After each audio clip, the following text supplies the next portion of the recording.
Hello and welcome to RBCM at Home Kids. This is a play date with screens across BC and the world. My name is Kim Goff, and like Chris, I'm a learning program developer at the Royal BC Museum. The museum and my home are on the traditional territories of the Songhees and the Esquimalt First Nations, the Lekwungen-speaking peoples, here in Victoria on Vancouver Island. Chris, your regular host for this program, is on vacation this week, so today I get to be in front of the camera instead of behind it watching all of the fun and trying to make and draw alongside you. I'm really excited to host today's guest and to practice sketching with a real-life scientific illustrator. But first, let's go back to last week and Nola, who shared an oral history. Let me pull up their pictures for you. Last week with RBCM at Home, our special guest was Hannah and Nola, and they shared a drawing from the Cowichan Valley. And apparently I can't show you my screen. They shared a drawing from the Cowichan Valley, and we made some bentwood boxes with them. I will try to show you at least those bentwood boxes because some of you were so nice to send in and share your pictures with us. And we've got some of the drawings here, so there's a coloring that some of you did. Thank you for sharing that. This week we're going to be drawing as well, so we hope you're going to share your illustrations with us again. You can take a picture of what you draw and email it to Chris O'Connor, so COCONNOR @royalbcmuseum.bc.ca. Or if it's okay, you can share it on social media at Royal BC Museum or hashtag RBCM Kids. We'd love to see what you draw, and we'd love to share it with Mitra. After the session today, you can keep exploring. Visit the Learning Portal, and on there you'll see different pathways that include more topics on drawing and illustrating, and we're going to put links for those for you in the chat window. And next week, Chris will be back, and he's going to be here with Dr. Ken Marr. Ken is a botanist, and that's essentially a scientist who studies plants. And you're going to do an activity where you're going to be learning from leaves. So that'll be a lot of fun, and we hope you come back for that next week. Now, just a reminder, you can see me and you can see Mitra, but we can't see you. So please use the chat box or the Q&A area, or the chat area if you're watching on Facebook Live to ask questions, and let us know where you're watching from. Today we're going to be drawing, so you'll need some paper. You need something to draw with, a pencil, a marker, or whatever you like, crayons even. And you're going to need something to draw. Mitra and I are going to draw shells. If you don't have a shell, you could pull up a picture of a shell maybe, or maybe you have something in your house from nature that you'd like to draw, so you can do that. If you don't have these things, don't worry, it's not a problem. You can watch this now, and then later, when you have the materials, you can come back and watch the recording. So today, our guest is Mitra Nikoo. Mitra has always drawn and sketched and had an interest in nature. A few years ago, while she was working on a science project, Mitra volunteered to do the drawings and has been doing scientific sketching ever since. She is a research associate here in the Natural History Department at the Royal BC Museum, and her illustrations have been published and help share new scientific discoveries with people everywhere. Hi, Mitra. Hello. So glad you're here. Yeah, happy to be here. Great. Now, I was showing my little shell. Do you want to show the shell you're going to draw today? So we'll be working with this one today. I'm not exactly sure what it is because this was a present from Ecuador. It's got great stripes and curves to it. Yeah, it's very pretty. Excellent. So Mitra, I did say you've been always like drawing and sketching. When did you really first start to draw? When I was a kid, to be honest, yeah, I would, like dinosaurs, like a lot of kids, was my favorite thing to draw. So I would draw the same brontosaurus over and over and over again until I got it just how I liked it.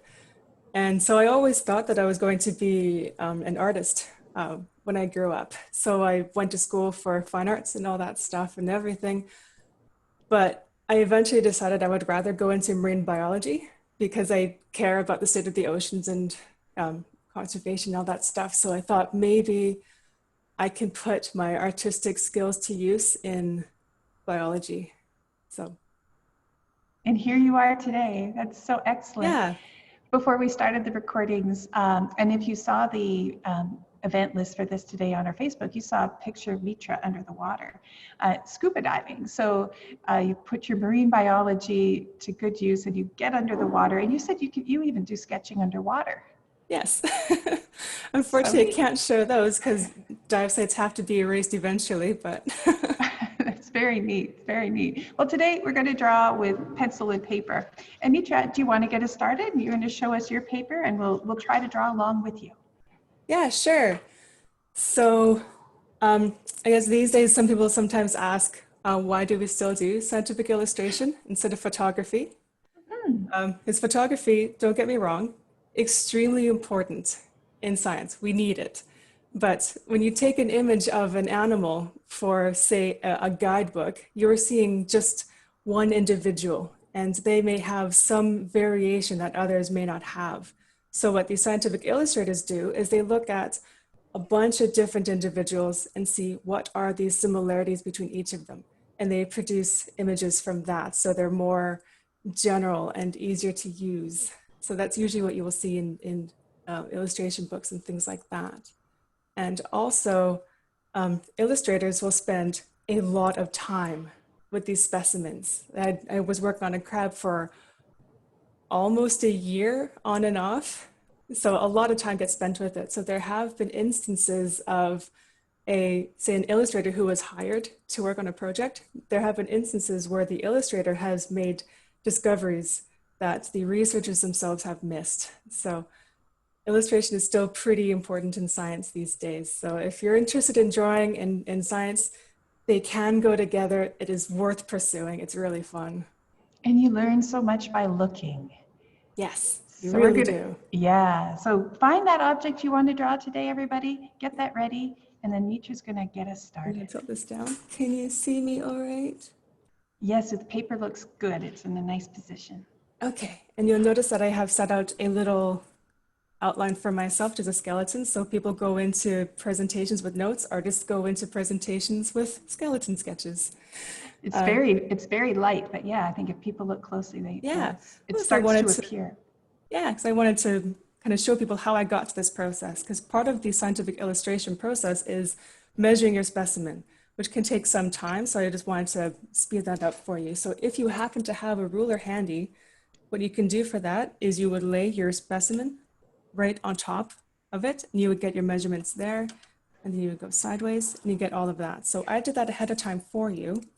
So what we're gonna do is I'm gonna show you how you can make your little guidelines and stuff so you can get an idea of how big you need to make this compared to your specimen. So where's my thing? So this guy here is about almost 6 centimeters tall. So I want to make that about twice the size. So I'm going to make this guy about 12 centimeters long, just shy of that because it's not quite 6. And it is 3 centimeters wide. So I'm going to make this guy also just shy of 6 centimeters. Ooh, that's a little bit crooked. So this will be my bounding box, and I will keep my specimen kind of within that. And it's a good way to guide myself along with it. So just a line on the side and a line on the bottom, and then you'll try to keep your drawing that big. So if the object people are drawing is 2 centimeters long, you would multiply that by at least 2 or maybe by 4, depending on how big you want to make it. So Mitra multiplied hers by 2. Yeah, and you just, so math is sometimes in biology, but it's an important role. For sure. And so looking at my specimen, I can see here that this little portion of the shell, I'm not sure if the angle is amenable to seeing this or not, but this part of the shell is roughly in line with this top portion right here. So that will be the main center line that I kind of work from there. So I'm going to draw a line right around here. And I will use that as another guide. I made that also a little bit crooked. That's okay. If you were to see my original sketches, you'll notice that I have a lot of lines. And that is why I chose to work from a little skeleton from here, because having the multitude of lines, it can get confusing to look at because I avoid erasing things in case I need to go back and refer to an older line. So what we're going to do is just start with some very basic shapes. So everything can be broken down into smaller bits. So if we're looking at my shell, there's a round tubby circle here, bit of a semicircle. We have 1, 2, 3, 4 rectangles that we can build off from. And then here we can kind of break this down into a trapezoid and a triangle. So I'm going to break it down like that. So we'll start with a quick rectangle, another rectangle,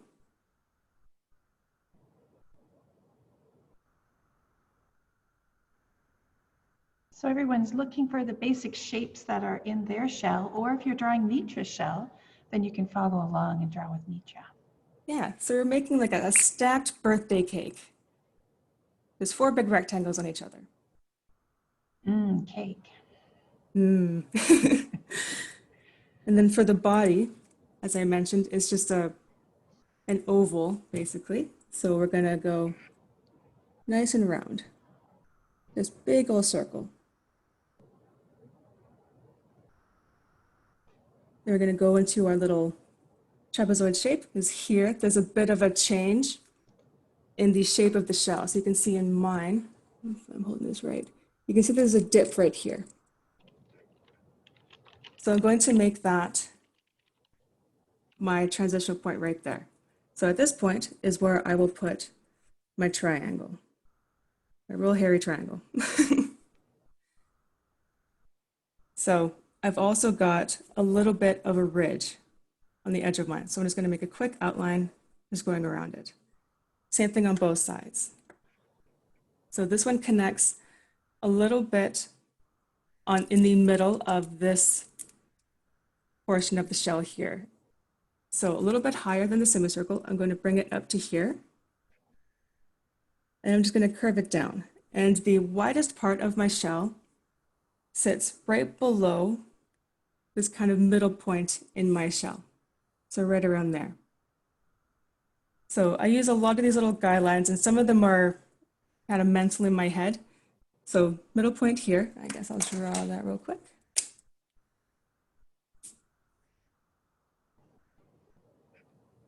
Yeah, there's lots of comparing to your shell and referencing back and slowing down and looking really closely and see how things relate to each other.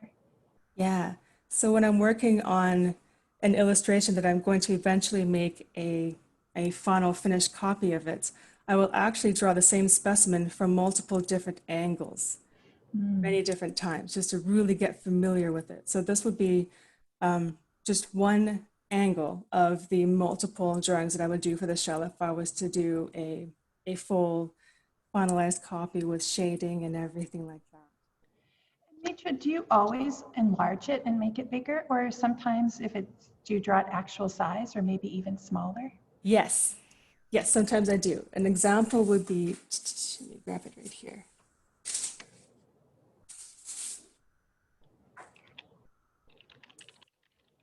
So I made this crab. It is true to size. This is roughly how big it is. So sometimes I do a 1-to-1. And this is done using the same process that I'm showing you now, where I make a first rough sketch. And it's fine if you make your lines all wonky. I don't erase them. Don't worry about it either. They don't need to be perfect. Take your time. And I just refine these drawings over time. So each line that I like, I will go over it with a darker pencil or a thicker pen. And I will repeat that until I have a copy that I want to work off of. And then that's when I go in with the shading and everything like that. Wow. Is that all pencil, Mitra, or was that Yes. watercolor pencil? Wow. Yeah, this is pencil. It's beautiful. Thank you.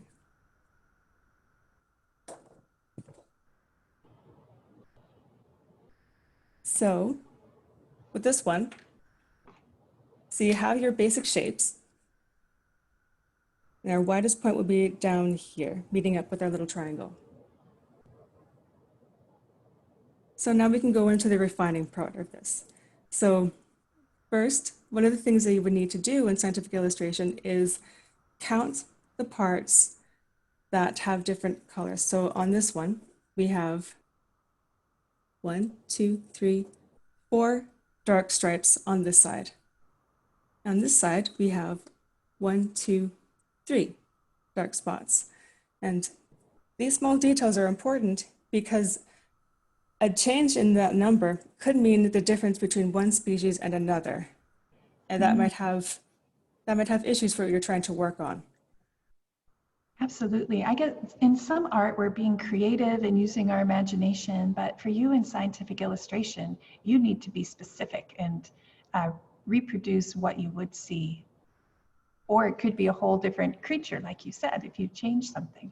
Exactly. So if you're drawing a fish, for example, if you're looking at a fish, let's just do a quick thing here. So you have a little fish here. Let's say it's a triggerfish. Each one will have a little line that follows it to the back. So here's your fin, here's your gill, and this here is called a lateral line. And the lateral line, it helps fish feel changes in pressure underwater. So if there's a wave that comes by, they will feel it before we do. They're pretty sensitive to that. And so you would need to count the scales along this lateral line, because sometimes that difference in scale number might also be the difference between one species and another one. Wow. Yeah. It's just, you're really reinforcing to me how important that close looking is. So if you want to learn to tell the difference between species, drawing them would be a great way to learn about them. Exactly. And they don't have to be great drawings, like, that's not very good. That's okay. And it's okay to take a long time as well. I have an attentive type ADHD. It can take me sometimes twice as long as somebody without it to do a project. So if you're worried about taking too long to do something, don't worry about it. I feel you. If there's anyone else out there with ADHD, I see you. You're not alone. Don't worry about how much time you need to work on something. Well, that's great. Thank you for sharing that, Mitra. It's so important to know that there's other people with the same experiences that you have, and how they work with them and have a success like you're having. Yeah, so we all have our places in the world. So going back to our shell, we have our basic shapes. So now we can start to refine it. So I'm going to start at the top. So on this one, I can see that it's got a little bit of a curve. So I'm going to move it in like that. It flattens out a little bit on the top, and then it comes down like this. And it meets up with this guy who does the same thing. And it doesn't matter if you're doing it fast or slow. Usually when I'm doing this, I will make my lines, I'm not sure if you can see this. So let's start with our rectangle. Oftentimes, I will just do it like that. It's really quick. And then I move in later on. And that's when I smooth everything out. So that is the part where in my normal process, it gets really messy and really hard to follow. So I'm trying to make things as easy to see as possible here. So No, it really helps. Thank you. good, good, good. So same thing here. It comes down just a little bit. And this one has a bit of a longer and sharper angle. I'm not sure if you can see it in the screen. So this one comes straight down, and then it almost does a perfect turn right there. It's not very smooth. It just changes angle pretty suddenly. So straight down and then turn. This side is a little bit rounder. And there's some knobs on it, but we can come in there and do that later on. That's fine.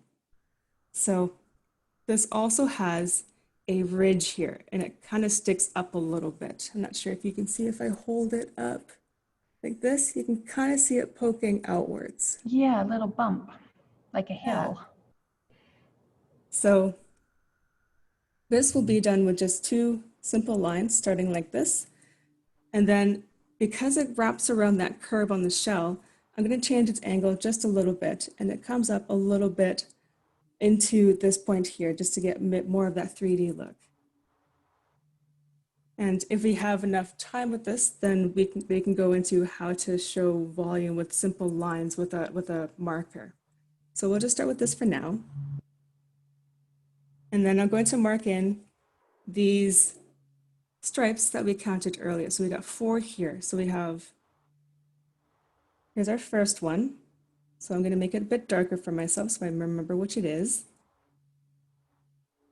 And then this other one is still, it's pretty close, but it's still below that halfway point. So I'm going to put it about there. And I'm also going to mark it off for myself. Now this third one, it does pass through the halfway point. It starts just a little bit below it. I'm going to put it there and right on the other side of it. And you'll notice that I changed the direction of my lines as well. That is because the direction that I'm looking at it at this shell, the direction of the stripes have changed. You can kind of see it fan out a little bit, like that. And that is one reason why I really like working with striped specimens. You can see those differences just a little bit easier. So our fourth one is much closer to the top. So I'm going to put it right there and also mark it off for myself. So with this one, because of that change in direction, I'm going to make my lines move in this direction, go a little bit straight, and then start to bring them in the other way. And when you stretch that out, when you come in later with your shading, you can get a nice 3D look to it.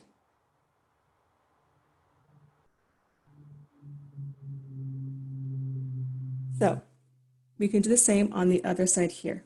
So I have the first line right there. So I'm going to put it, I'm drawing out right there. And right there. And let's mark that off. Another one right there, marked off. We have 1, 2, 3, oh, we got 4. I miscounted. I even made notes for myself. Shame on me. Always look again. Always look again, exactly. Point in case. I love being an example. So you have 1, 2, 3, 4 points. So these ones are just really close. And this part that has the wet on it has just a little bit of the brown pigmentation happening on it, but you can still see the difference between them. So this last one down here is at this point below my little halfway line. And then it kind of disappears in behind the body of the shell. So I'm going to move down to the bottom now. And I'm not sure if you can see from the direction you're looking at, but if I were looking compared to my little straight line that I put below it, this here would be making roughly a 60-degree angle. So that's not quite 60, so I'm going to bring it in a little bit more this direction. So if I were to draw the line right next to it, that would be, should be anyway, roughly 60 degrees. And at the museum, normally I would use a protractor, but at home, I don't have one. So SOHCAHTOA, my friends, SOHCAHTOA. Math is important. It really is, you know, I was thinking about geometry when I was a student. I'm thinking, when am I going to need this? But you do need this for lots of things. You do, in the places you least expect it. Mm. Let's grab a swig of water real quick. Okay, so this will be a really small detail that you probably will have a hard time seeing, but there's a bit of a fold on my shell here. It wraps under itself a little bit. Ignore the key ring. Thanks, Dad. It was a lovely gift. So it kind of folds in there. Yeah, so the way that we're going to show that, I'll make a bigger version over here. So we're going to bring a little semicircle like this. Then I'm going to bring a line under there and then bring it up. And then down here, you can make your shading and everything. So this part will be nice and dark. And then it will come into this lighter spot that can move up this way. Okay. So smaller version right here. Be a little bit rounder, but I'm working with a pen. It's okay. And then I'm just going to round it off into this. Mitra, we have about 5 minutes left. Time's going so fast. Oh, okay. All right, so let's go back to the top, and we're going to give this a little bit more of a 3D look. So as I mentioned earlier, there's a little bit of a direction shift in these ones. So what we're going to do is I'm going to use dotted lines, come down to about this point. So that is where it changes. So I'm going to go down this way and then bring it in like that. Then a slightly different angle so that it looks like the object is coming towards you. Bring it in a little bit straighter. And same thing on this side.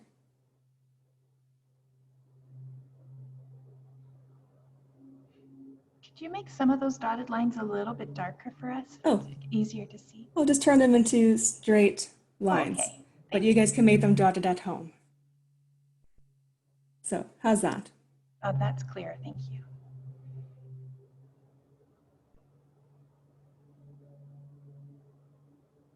So we'll do the same on the top up here.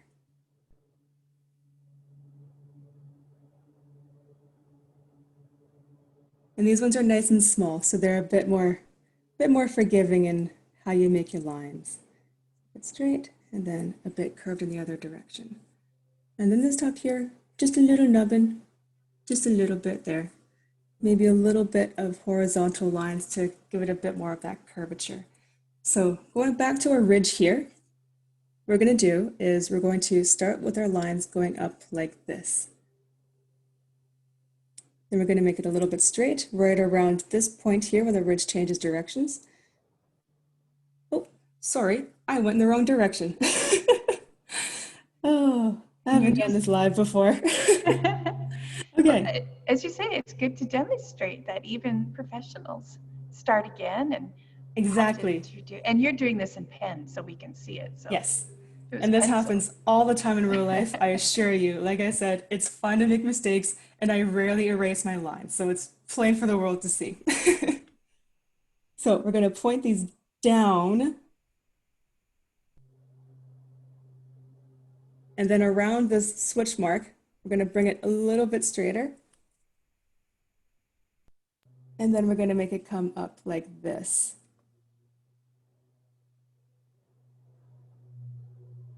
And then we can expand those just a little bit to meet in the middle. So to get a bit of that 3D look, you can make it, so I have light coming in from my window on my left. So I'm going to make it just a little bit darker on this side. Like a shadow. Yeah. Shadow's important. Mm-hmm.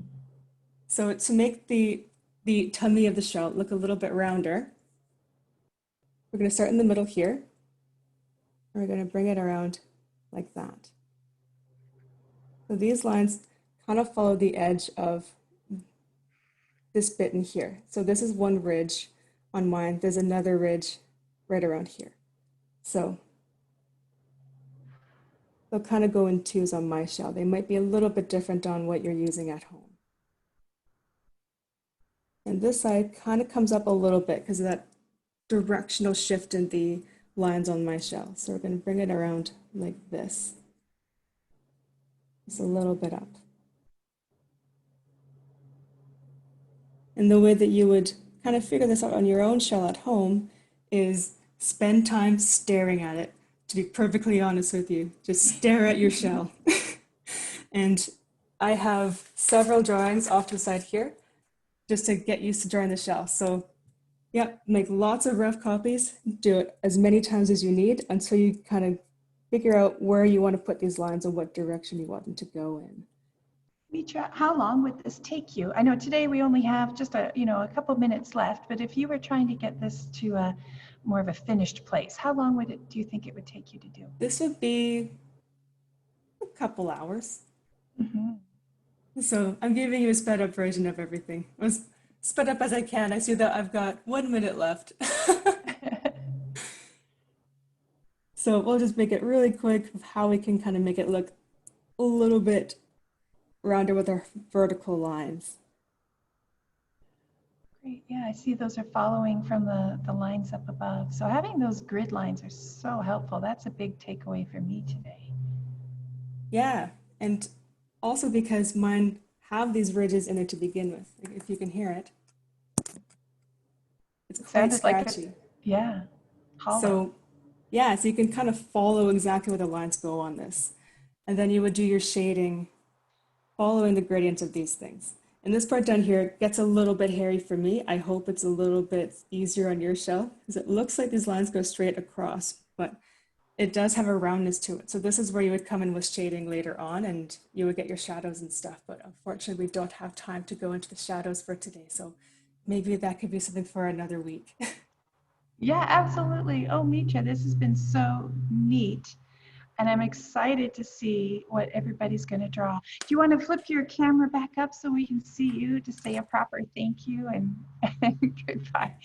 Mitra, that was really fun. So we learned we had to use a little bit of math. We have to use a lot of close looking. It's okay to make mistakes. And it's okay to take as long as you need to get something like this done. Yeah. And really enjoyed it. Is there anything else you want to say? Any more encouragement you want to give our young artists and And artists who are following? anything, no matter how complex it might look, can be broken down into these very basic shapes that I started with. So you got your rectangles, your trapezoids, your circles, your triangles. Everything can be broken down like that. And anything can be drawn with enough time and patience and just stick into staring at the thing. So great. Thank you, Mitra. Remember, we'd love to see what you've drawn, so you can share that with at the email connor@Royal BC Museum or hashtag RBCM Kids if you're using social media. We'll share those with Mitra. And next week, when Chris is back, he'll show you some of the pictures that we got.